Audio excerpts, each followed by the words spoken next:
We are headed up Big Cottonwood Canyon today, all the way to the top, and we're going to explore the Brighton Lakes, in which you actually park at Brighton Ski Resort to begin this hike. This is early October day that I took this hike. The leaves are changing, the weather was perfect, the sun is shining, it's a beautiful day, and this is a hike that you can do all summer into the fall, and it's a wonderful time. So come join me. Brighton Resort can be reached from downtown Salt Lake City in about 45 minutes. In this drive, you get to access Big Cottonwood Canyon, a stunningly beautiful 15-mile drive through the canyons of Utah, in which you'll pass Solitude Resort and arrive at Brighton.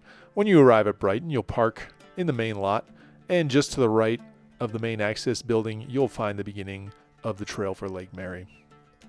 Beyond the Brighton Center, which is the first building you'll see upon parking, you'll see the Alpine Rose building. This is a different dining hall, which also has begun showing outdoor films in the summertime, as well as in the fall, in which they're showing several Halloween-themed films, going all the way up to almost the end of October, which is a new feature for them. At the trailhead, you'll find an information sign, key being that dogs are not allowed on this hike, nor are they allowed on any hike in Big Cottonwood Canyon. Camping is allowed as long as it's 200 feet from a body of water. And there is no swimming at the lakes that we're going to access at the end of this hike. Fishing is allowed, but no swimming. If you go all the way up to Lake Catherine, this is going to be a roughly 4.3 mile hike. This took me about an hour and 40 minutes. I did stop several times to take videos and photos, but I did burn off about 800 calories. I was going at a pretty good clip for the first part up until Lake Mary, and from there it was generally a more moderate pace. But the beginning of this hike and I would say 3/4 of the way up on this hike, you're going to get a pretty good workout in terms of verticality. You'll gain about 1,200 feet of vertical if you get to Lake Catherine. As we go through the video here, you're going to see clips from different portions of the hike and the corresponding map coming up for a couple of seconds to show just where you are along the hike. This is the beginning of the hike. You can see the colors popping as you look back down into the canyon. You do get a bit of shade on a fairly large portion of this hike. Once you get to the lake, the first lake, Lake Mary, and slightly before that, you're going to find yourself in some shade, kind of on and off, as you can see noted here. But you can see the yellow colors popping through. There was even some oranges. The water levels are about at normal right now. A little waterfall along the way, probably about just a few moments before you reach the initial dam here. This is the dam at Lake Mary.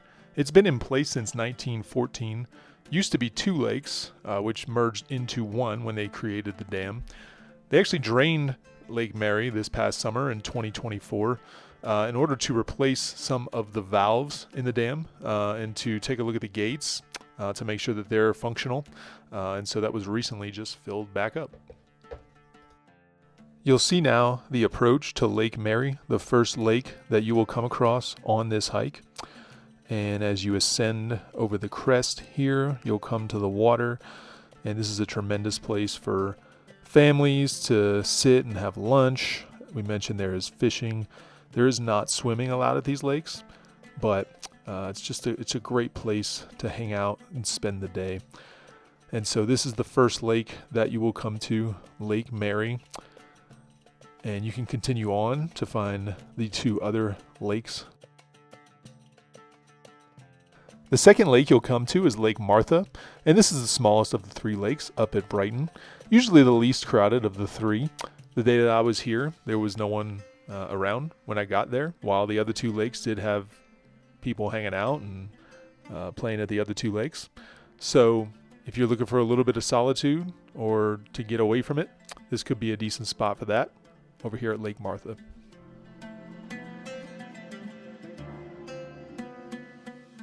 As you hit the S-curve portion of the trail, you'll find just a stunning overview here in between Lake Martha and Lake Catherine.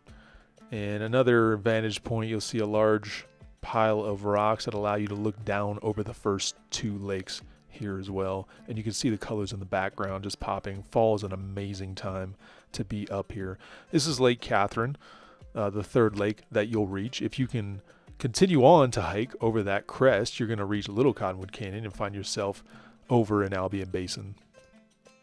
We break each hike down into 6 different categories and give a rating from 1 to 10. Difficulty, scenery, camping, kids, payoff, and crowds. And so for Brighton Lakes, I give the difficulty a 6.8. There's a couple sections that are a good leg burner, but overall it's not a super long hike. And there are some sections that aren't going to be too difficult for you. Scenery is an 8.7. This is a hike that all along from the beginning to the end, there's going to be tremendous scenery, especially if you go at certain times of the year. Camping, I've rated a little bit lower. There are some awesome opportunities to camp, but there's not a ton of flat spots where you're 200 feet or more away from a lake. So if you can snag one of those spots, then you're in really good shape.